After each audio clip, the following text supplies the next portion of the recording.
Well, I got something new here called Evapo-Rust. And I saw a picture on Facebook of a guy that put some rusty gears in this and they came out looking like brand new. So I figured that I want to give it a shot and I'll show you what I'm going to do with it. Now, some of you guys remember the old Stover KA hit and miss engine here. And I had tried everything in the world to get this piston unstuck and have never been successful.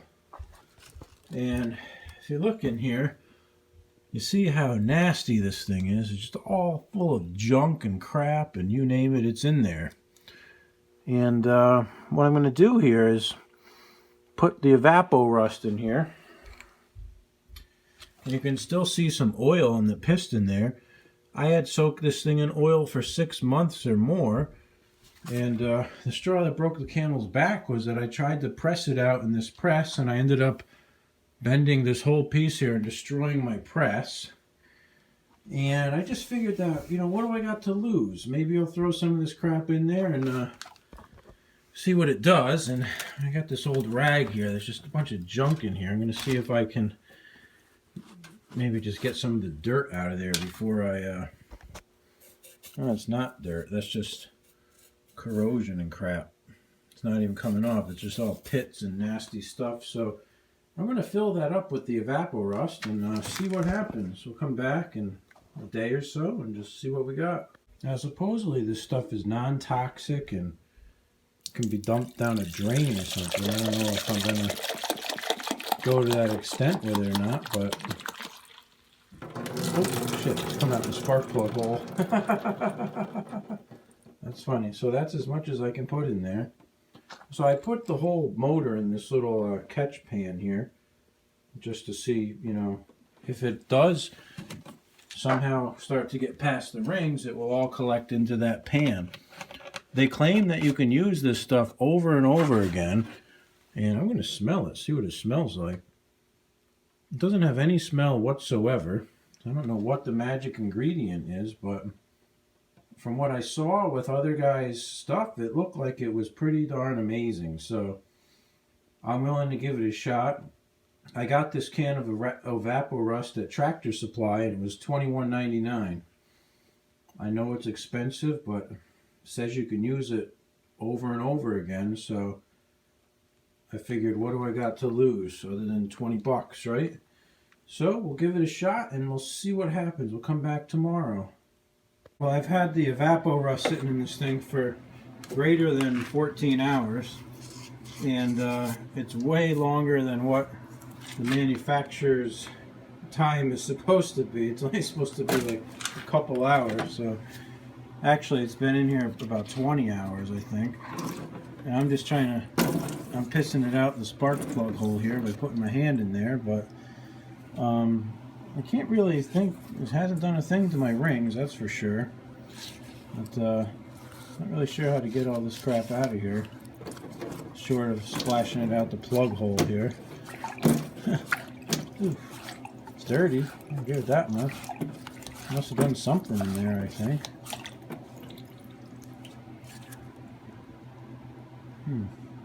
How's it getting in the hopper?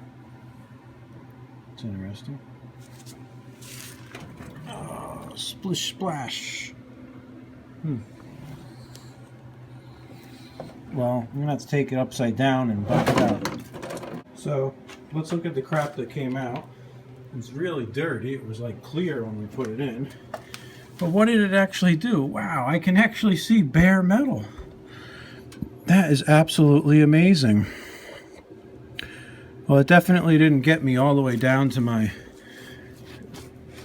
you know, piston rings like I was hoping, but it sure did clean a lot of crap out of the bore. It's pretty amazing. That is really amazing. Like up here on the top here, you can see there's bare metal.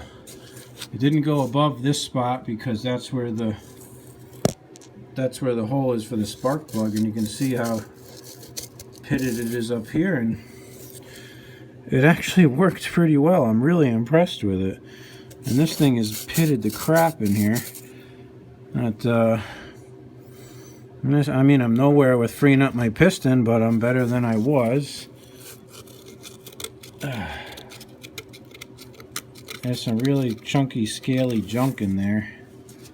I think I may pour some of it back in and let it sit a little longer, actually. But, you know, definitely didn't get down to my rings, that's for sure. But there's some serious layer of rust in here where the piston meets the bore, which is ridiculous. But I'm going to pour it back in and let it sit some more, and maybe you can eat some more of that crap out of there. It's pretty cool.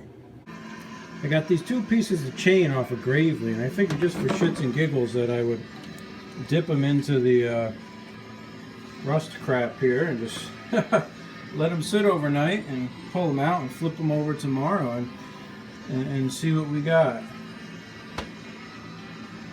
I figure we check up on the Evapo-Rust situation here.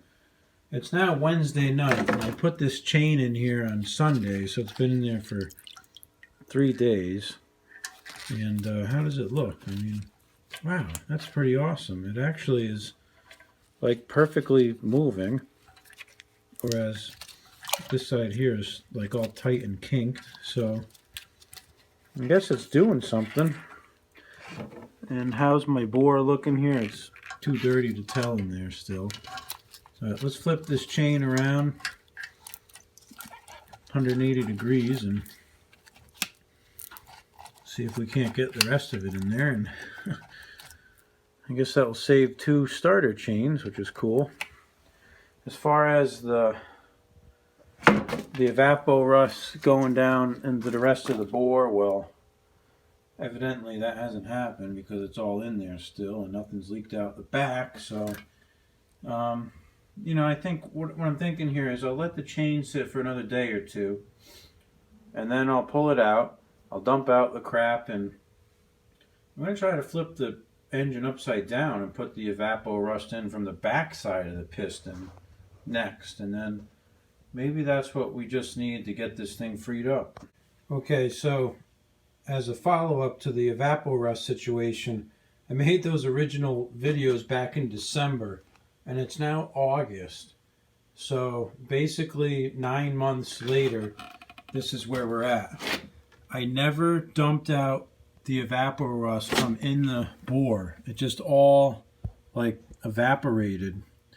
And you can see, well, maybe not too well, but what ended up happening is that it's all evaporated, but you can see kind of a ring right about here. Beneath there is where it was. The spark plug hole is here where all the stuff was going out the side. And I suppose if I wanted to be smart about it, I would put a spark plug in there and put it back, fill it back up again. But there's this oily sludge on the bottom, which is the residue of what is left from that crap just evaporating. So let me get something to poke in there, like a little screwdriver, and let's see what it's all about. Okay, so I got a screwdriver here, and there's just this bunch of sludgy crap in there.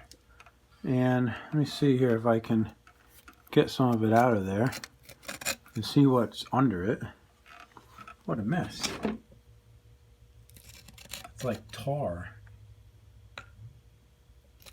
Just like tarred up, oily gunk.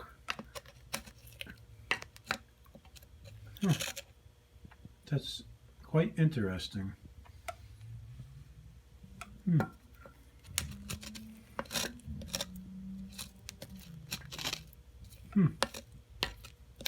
There's probably was an inch thick of this shit. Huh. That's crazy.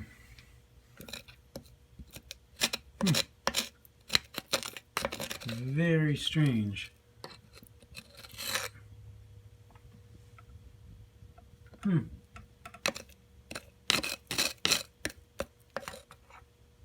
at that. It's crazy.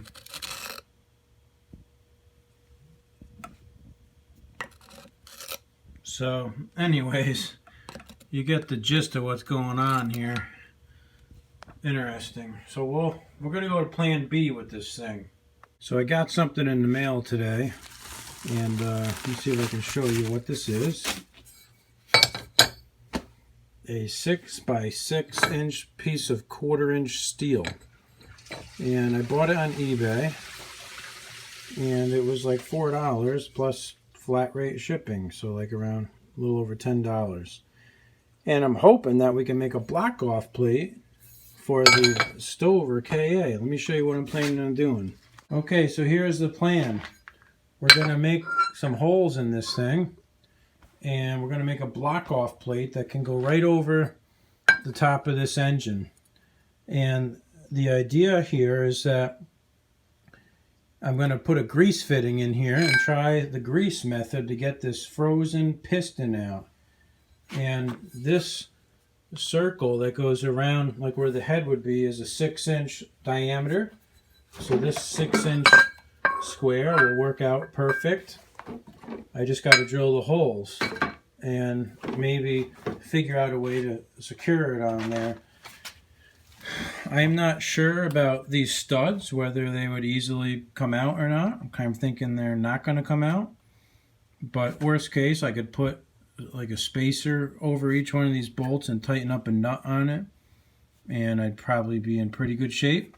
Now the other thing I was going to do is I cut down a big branch off an oak tree in the backyard, and I got this branch because it was kind of close to the diameter of the bore here.